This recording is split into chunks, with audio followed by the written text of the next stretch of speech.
Tonight, growing coals. Protesters have taken to the streets of South Korea urging President Yoon Suk-yeol to resign amid impeachment talks. Synagogue blaze. Worshippers escape devastating synagogue firebombing as leaders condemn the attack as an act of anti-Semitism. Advancing rebels. Syrian rebels capture key city of Hama, a major victory in a week-old lighting advance across northern Syria in a fresh blow to President Assad. And Troopers Guardians. Trooper, the viral dog abandoned during Hurricane Milton, finds its forever home. All that and more as World News Tonight starts right now.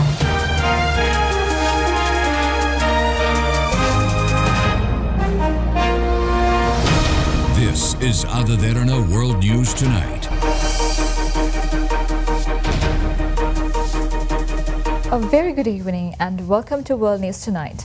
We are here with the final bulletin for this week, bringing you key stories across the globe, and we begin today with the ongoing political crisis in South Korea. Protests are breaking out in Seoul demanding the South Korean president's impeachment, plunging South Korea deeper into crisis over the president's failed attempt at imposing martial law.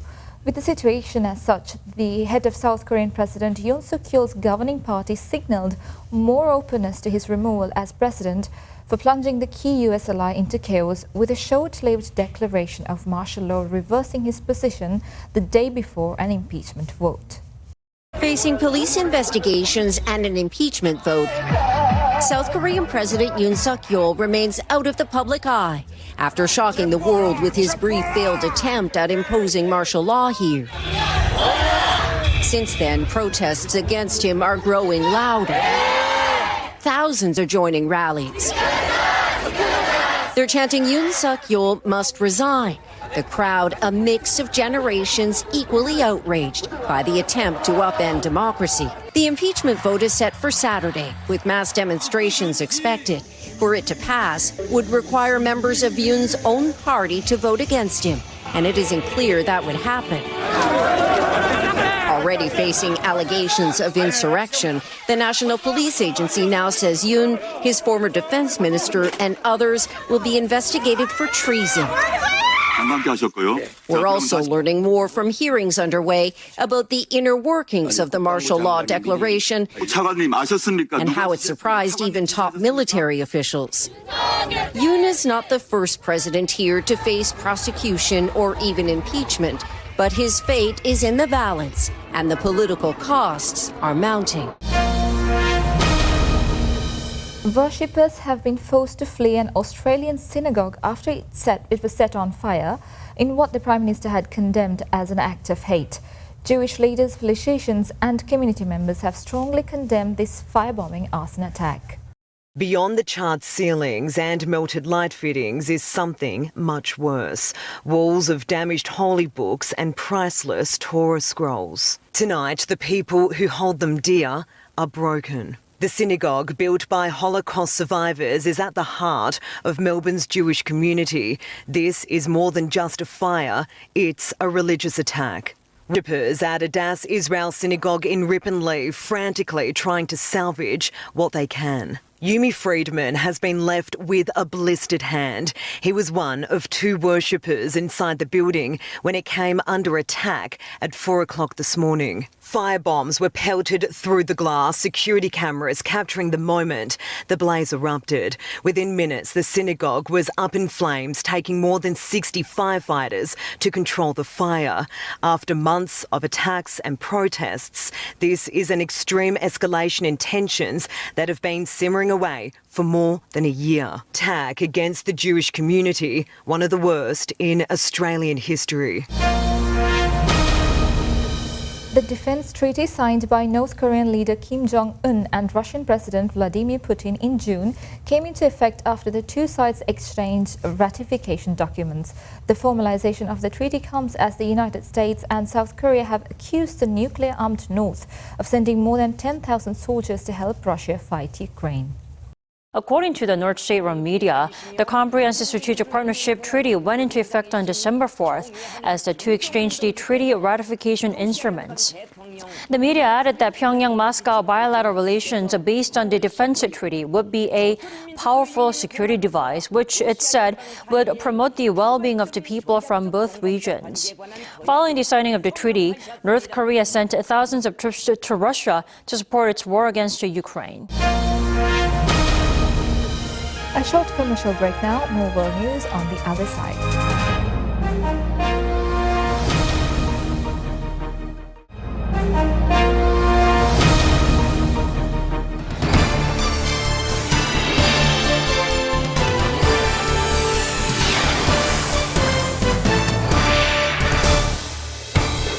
On the road to the White House now, Elon Musk and Vivek Ramaswamy are on Capitol Hill to discuss their newly announced advisory team that the two billionaires say will cut regulations, spending and headcounts within the federal government. House Speaker Mike Johnson said ahead of a meeting with Musk and Ramaswamy, "The taxpayers deserve more responsive government and efficient government," he said. The Department of Government Efficiency, or DOGE, seemingly a winking reference to Musk's cryptocurrency of choice, Dogecoin, was first announced by Donald Trump last month. The president-elect wrote on his social media platform referring to a top-secret World War II program to develop nuclear weapons. Republican politicians have dreamed about the objectives of Doge for a very long time, stating that it will become potentially the Manhattan Project of their time. In an opinion piece published in the Wall Street Journal last month, Musk and Ramaswamy said they would serve as outside volunteers, not federal officials or employees. The pair will assist the Trump transition team in recruiting the Doge team, they said, who will provide guidance to the White House on spending cuts and compile a list of regulations they believe are outside agencies' legal authority.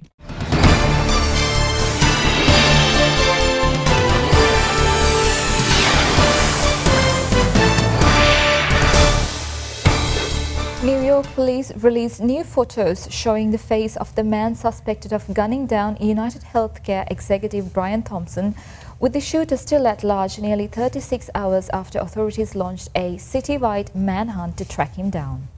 The attack, which investigators called premeditated, came just before the company's annual investor conference at the Hilton.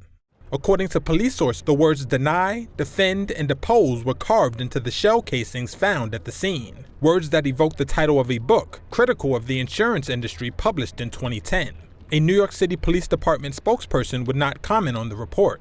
Thompson's wife, Paulette, told NBC News that the United Health Insurance Unit CEO had been receiving threats related to his job. Rob D'Amico is a retired FBI special agent and security consultant. United Health is the largest U.S. health insurer and provides benefits to tens of millions of Americans who pay more for health care than people in any other country.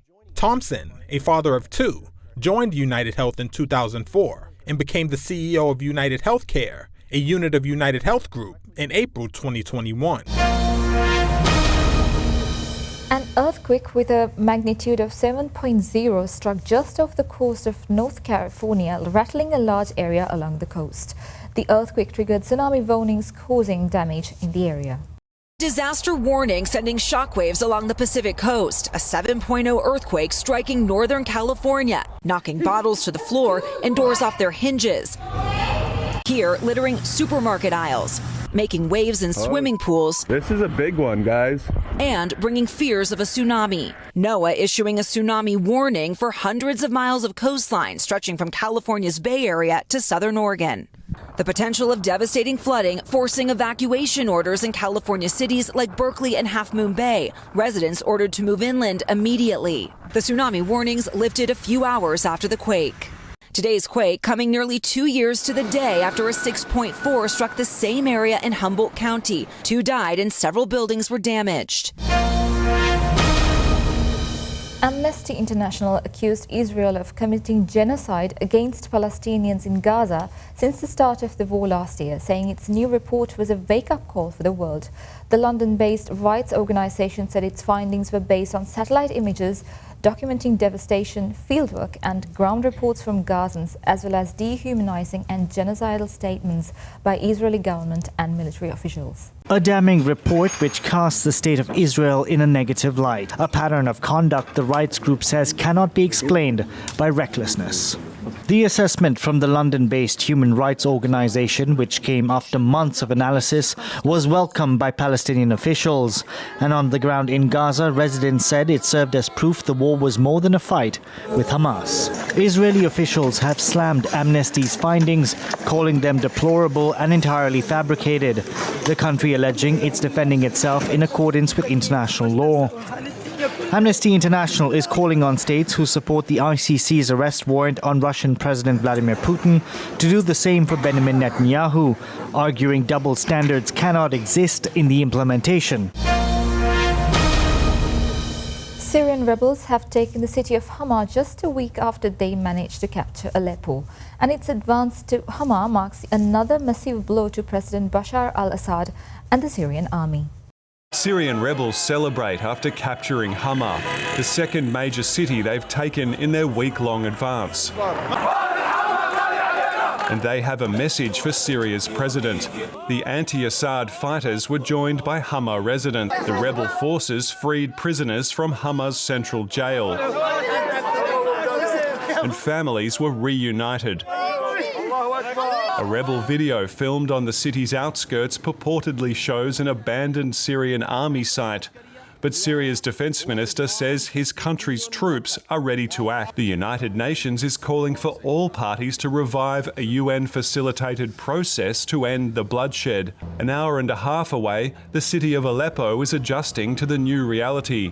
It fell to the insurgent forces a week ago in an offensive that caught the Assad government off guard. But there are bread shortages and long queues for petrol. The clean-up across Aleppo is ongoing, a grim task in a city that's seen many horrors. French President Emmanuel Macron has delivered a primetime address to nation calling for unity amid an unfolding political storm. He's rejected calls to resign, but it is yet to name who will become the next Prime Minister after the government collapsed over a controversial budget measure. In the middle of a deepening political crisis, a defiant Emmanuel Macron lays the blame on his political opponents. His pick for Prime Minister, Michel Barnier, has handed in his resignation after the far right and the hard left teamed up to bring down the government. Who the president chooses next to lead the government will have to cobble together enough support from a deeply divided parliament to avoid the same fate. Across the country, there's anger at the government's attempts to rein in the nation's spiralling debt. Michel Barnier was undone by a budget with $100 billion worth of tax hikes and spending cuts. Emmanuel Macron has pledged to see out his remaining 2 years as president, despite calls for him to resign. But stepping down would hand far-right leader Marine Le Pen a shot at the presidency, and potentially just in time. She's awaiting a verdict in March over allegedly embezzling EU funds, which could see her barred from running for office. For now, Europe's second biggest economy remains in political paralysis, with no end in sight. NASA announced that there will be further delays in its Artemis program, which aims to send astronauts back to the moon for the first time since the Apollo mission more than 50 years ago. NASA announced on Thursday that there will be further delays in its Artemis program, which aims to send astronauts back to the moon for the first time since the Apollo mission more than 50 years ago. The second Artemis program mission, which intends to send 4 astronauts around the moon and back, is now scheduled for April 2026. The third mission, which involves 2 astronauts landing on the moon, has been postponed to no earlier than mid-2027. According to NASA Administrator Bill Nelson, these delays are partly due to issues with the heat shield of the Orion capsule, which sustained unexpected damage during the uncrewed Artemis 1 mission in 2022. Airbus announced just over 2,000 job cuts in defense and space, or about 5% of its second largest division, as it reels from US competition in the satellite sector. Airbus is cutting just over 2,000 jobs in its defence and space division. That's about 5% of headcount in the unit. More than half the cuts will come in its space systems business, which has been making heavy losses on satellites. The company brought forward a statement confirming the news after reports by Reuters that cuts were planned. However, the restructuring is less fierce than expected. Back in October, the aerospace giant had said 2,500 jobs could go.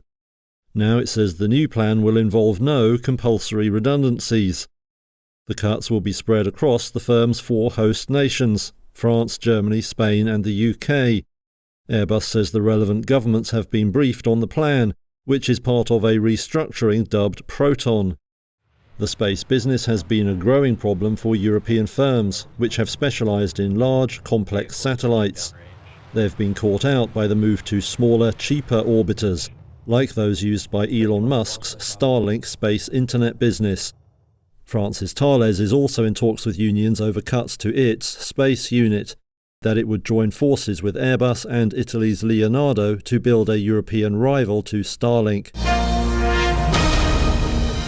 A short commercial break now, more world news on the other side.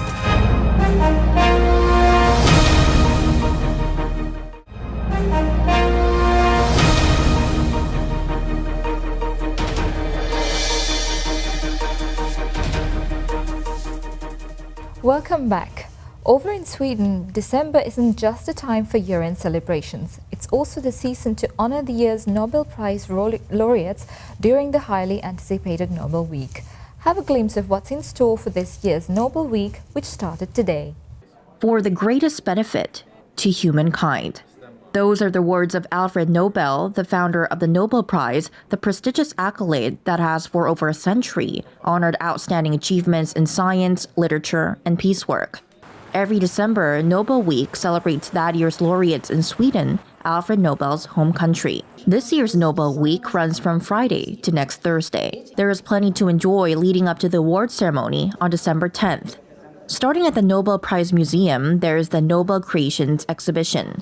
These dresses were created by first-year students at Beckmans College of Design in Stockholm based on their interpretations of this year's Nobel Prize winners. This dress has been inspired by this year's Nobel laureate in literature, Hangang.